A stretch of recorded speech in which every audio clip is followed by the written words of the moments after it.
Welcome to RGA TV. Today I have with me Charlotte Miller. Charlotte Miller is an artist. She's part of the graduates of Grace School of Art. Tell us something about yourself, Charlotte. Hiya, I'm Charlotte and I grew up in the Scottish Borders. I literally grew up in the middle of nowhere in the Forestry Commission track.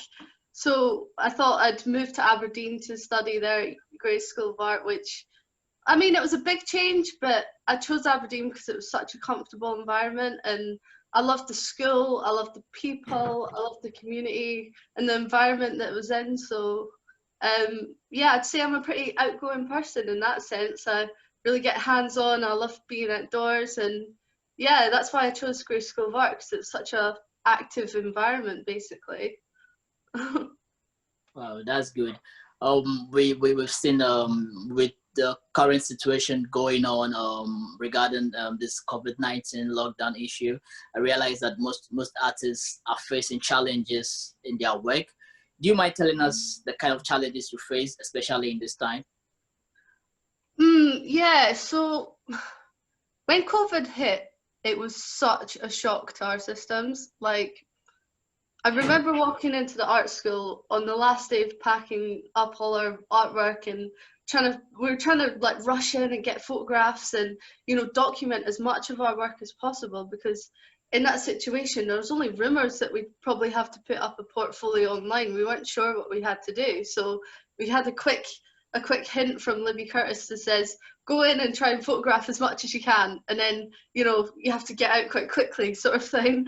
And I remember walking into the studio and it was such a weird atmosphere because, you know, I could just see all my artwork piled up and I had my camera there and I was taking photographs, and my friends, you had to be really strong, and I wasn't strong in that situation. I was weak. I couldn't handle it, because we'd spent 4 years of our education there, and to just like suddenly end it all of a sudden, Yeah. it was such a weird atmosphere. Like, one of my friends, she's probably the hardest person you'd ever meet. She was somebody who like worked on oil platforms, you know, worked in a manly environment. She was honestly so strong, but she was breaking down in tears. And I was, and as soon as I walked out, I was trying to like hold it back. But as soon as I got to my car, I just broke down. I couldn't handle it. So yeah, like moving away from that, it was more than the artwork. It was the sense of community that you lost, really. But yeah, that was our challenge. Since moving out from the studio, where exactly do you do your painting during the lockdown?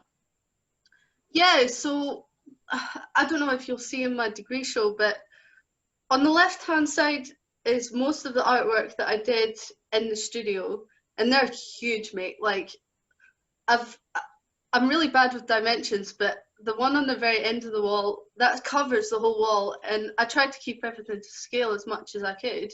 And with that, you know, it was a huge work of art that I had to, you couldn't use normal paint on that. I had to go and bulk buy paint from B&Q just to make sure that, you know, a tub could cover the canvas, because what I was doing was so ambitious and so like big, basically. So doing things in that scale in the studio, I had so much like potential and so much ambition to do as much big work as I could, because I thought at the time that if I only had this last opportunity to have the studio at Grace that I do, and at Grace you get such a big studio that you can, you know, it's limitless the potential that you could do with your artwork. I could create huge works of art, and I thought, you know what, mate, I'm going to take advantage of this. So I had about 5 frames that are still sitting in the corridor fossilizing away, ready to use. But then we got kicked out, and I thought, bugger, what am I going to do now? So what I did to adapt was I had to change the type of work that I did. I don't know if you see behind me right now, but I've got, Okay. Yeah. this is like one of the series that's on the wall, and Okay. that's, instead of canvas, which I had to transport it into paper. And I found that before, when I was in the studio, I was doing works that had very fluid paint. Like, I'd literally get a bucket, put the paint in, water it down on the wall sort of thing, and, you know, I could just be mad with it. But when I moved into back home, I found that the paint that I was using was a lot thicker in consistency, because I didn't have that fluidity that I could here. I couldn't just splash things onto a wall, or I couldn't just like allow paint to fall onto a canvas or to fall onto the floor to let it, you know, gestate over time. It had to be a bit more controlled in that sense.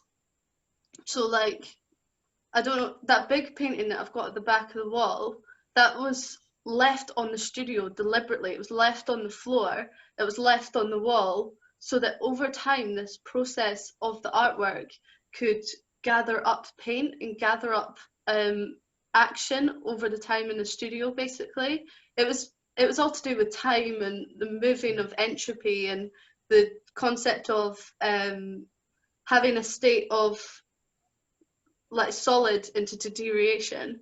So this canvas on the back of the wall, it was my time in the studio, really.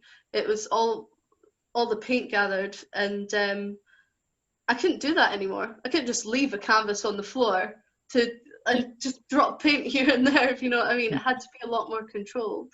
I want you to tell us what inspires your work. What are the things that inspires your painting? Well, when I was in third year of uni, I was struggling quite a bit with what themes I was going to pick. And I was a bit all over the place because, I mean, I had an opportunity to go to Macedonia, and it was amazing. I learned so much about culture and about people and how people work. And when I came back to the school, I was like, yes, I'll do a project on Macedonia. I'll make it amazing. It'll be great. And I had so much inspiration. But I found I got a bit lost, and I got a bit out of context with who I am as a person. So at that point in time, I began to look at my own culture and where I grew up and the community around me. So I began by looking at the textile mills where I grew up in the Scottish borders and how they influenced the community around it. And like when I grew up, you know, Britain's industry has unfortunately gone in the sense that there's practically no industry. Like there's no textile mills running anymore. And growing up in that environment, I could really see the deterioration of the community and how this sense of unity and heritage was being lost in a lot of ways. The community just didn't have that solid like aspect to it. And looking at that brought me to looking into the oil industry of Aberdeen and how they're like, where I grew up in Lochburn, that's on a bust basically, but Aberdeen, that's just coming to the end of its sort of like decommissioning, if you know what I mean. It's now on that sort of trajectory, and it's a really interesting time to be in, because looking at the oil boom of the 1970s, you could see how all this wealth and prosperity molds and shapes its community and how it was so affluent. And then I got a commission to go off on the oil platform, Bray Bravo, which was really interesting. Like, it was such a mad experience because it was me and my pal Sophie. We went off and we had to go through like basic offshore survival in order to visit this platform, which in itself was a bit of a mental experience, to be honest. Like, we had to spend a week learning how to get out of a crashing helicopter and getting shoved into water and learning how to like use breathing apparatus and stuff like that, and you know, all the sort of vital survival techniques and you know, learning all that sort of stuff. But once I went offshore, I really learned how the hands-on aspects of how the people live in this environment and how they really revolve around this industry, which, you know, it's keeping going just at the moment, but it's such a fluctuating and volatile industry which has so much predicaments about it in a lot of ways. It's not very secure for the people, and seeing that sort of like fluctuation on people's like mental health and people's livelihoods basically is quite interesting in a lot of ways. So yeah, that's what my work's influenced by, community and heritage basically. But that's quite adventurous story there. Yeah, so we'll go to your room now, then I'll ask you some basic questions about your painting. Wow. Wow, this is a beautiful painting here. Wow. So if I ask you to pick the most difficult ones out of all this painting, which one would you pick? Which one seems to be the most difficult ones? Difficult is an interesting word, because with some of them they were tedious. With some of them I might have had a lot of to and fro with. I don't know. Hold on, let me think about that. Do you know the first one that you walk in on the left, interior well? Yeah.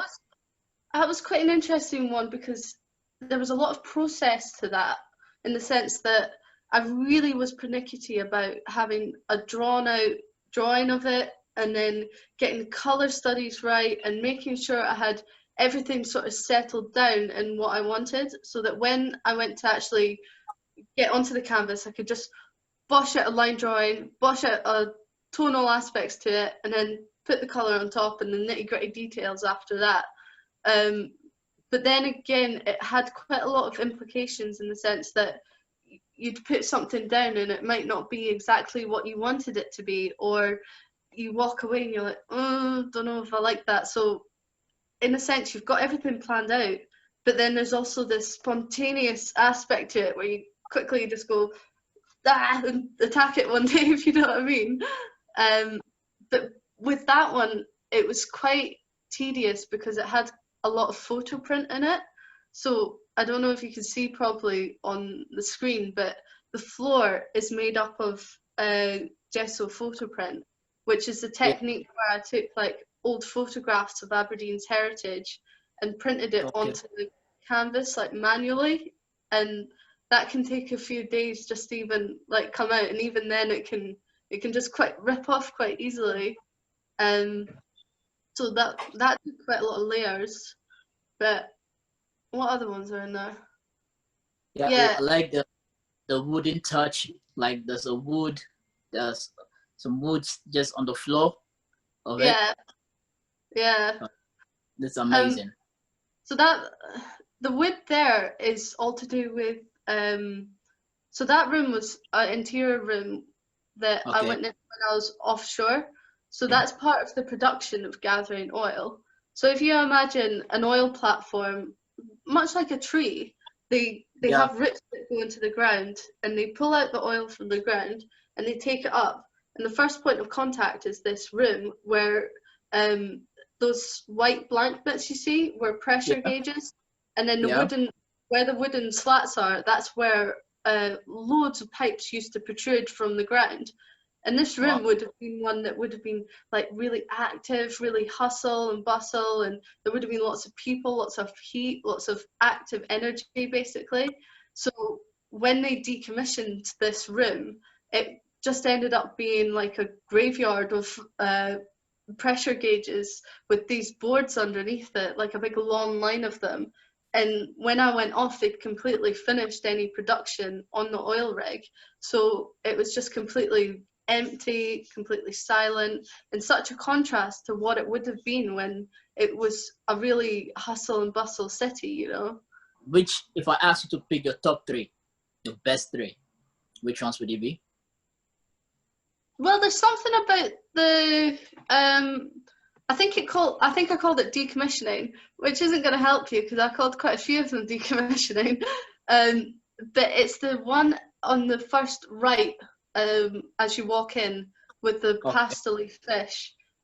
I think that's probably one of my top three because the way it's painted I enjoy, and the colours I enjoy, and the narrative as well. I think it was based on when I was off on the platform, and the abundance of nature on there is something that really surprised me. I didn't think an oil platform would be something that had so much Yeah. fish, so much seals, so much birds. It was really abundant because the oil platform basically acted as a haven for the animals. It was a no fishing zone. So as far as the eye could see, there were pike fish like everywhere, and it was really awe-inspiring actually seeing all these animals there.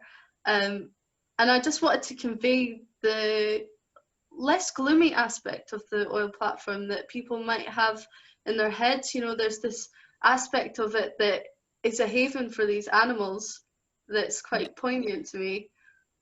In that painting too, I really wanted to flip the narrative of this gloomy oil platform into something which is a bit more optimistic. The second one would probably be Interior Welby, the one that I was speaking about before. Okay. And third one would probably be the big one at the very end. Yeah.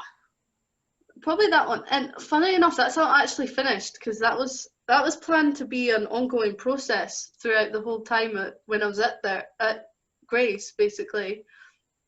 It was planned to be like something that I'd do over time, and something that I'd work on and I'd come back to, and it would get accidentally spilled on, and something would happen. But it was basically like marks being built up over time. So it's not really finished. It's half done. But it's one of these things, isn't it? Yeah, they all look amazing. They all look amazing. Yes, mate. So, yeah, they do. They really look amazing. So I want to find out what's the challenge. And this exhibition was done visually because of, I'm sure, because of the COVID. So everything has to be done online. Everybody has to go into each and every participant's room to see their artwork.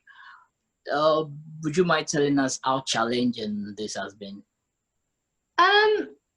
It's been challenging for me in the sense that having to move from the studio and the aspect of community that I've really been missing, and getting the input from my friends if you're having a day and you're just struggling, trying to set up the online degree show, it can be a real challenge sometimes when you don't have like that support around you.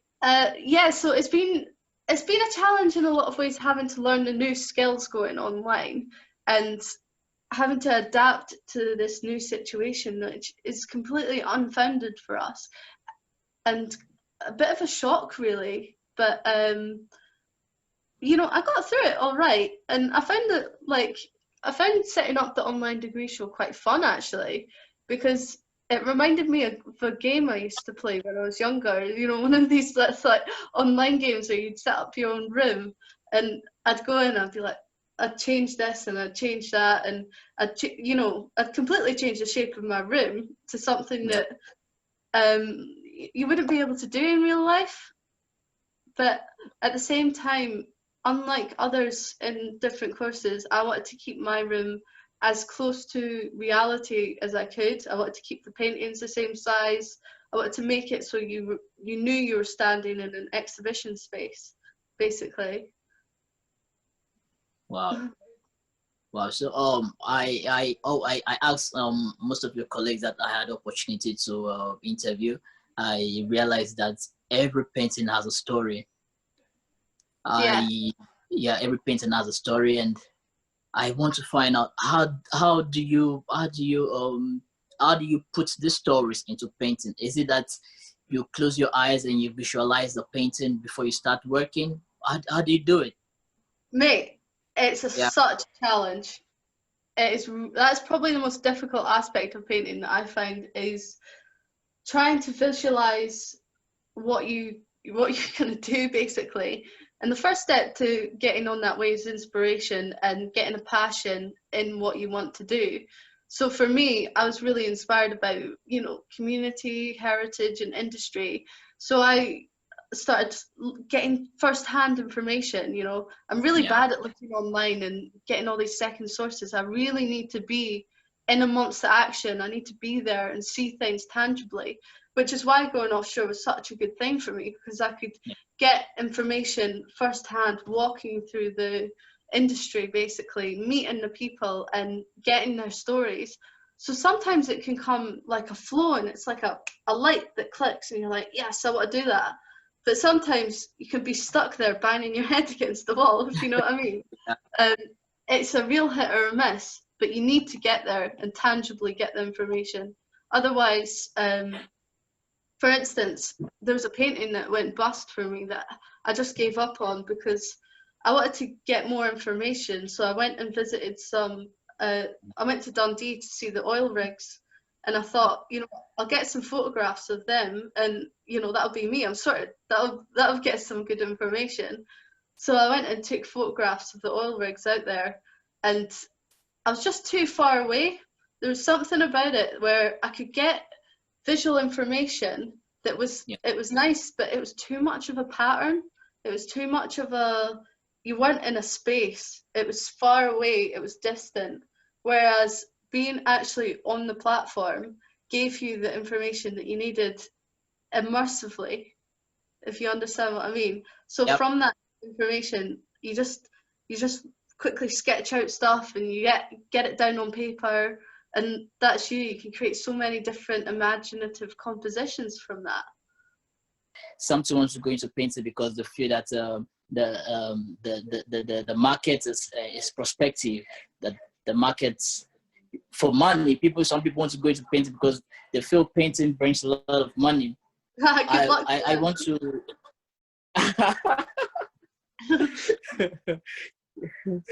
so what advice do you have for people that want to go into this art sector? What advice would I have? Let me think about that. Well, I sort of got into painting because I was one of those stereotypical kids that wasn't very academic, didn't really know what I wanted to do. My mum was a painter, and that was a big influence on me. But I went into college, and as I said before, I had this image of what painting was, and I was just a bit lost, to be honest. And then I had this great tutor that taught me about abstract expressionism, and that really got me flowing. You know, it got me engaged. It got me, you know, loving this experience. And I think that with new creatives coming in, my biggest advice to them would be, like, find what you love doing, find your niche, and get that momentum and keep going. You know, just find that momentum and go with it, because otherwise, you know, if you don't keep on going with that, you'll just start to lose it after a while. And you need to be a free spirit. You need to get out there and engage with things and really get that curiosity to visit places, talk to people, and learn new experience and meet things, if you know what I mean. Because if you don't do that, life is just going to be weird. It's going to be a bit drab, isn't it? Thank you so much for your time. I must comment, your works are really great. And honestly, there's this picture on your Instagram that I really love. That picture, the one with the dog in the water. It's really cool. It's really cool. That's Marvin. So thank you so much for your time. So Grayskull Degree Show is until the 19th, and all my information, links to my Instagram website are in the bio.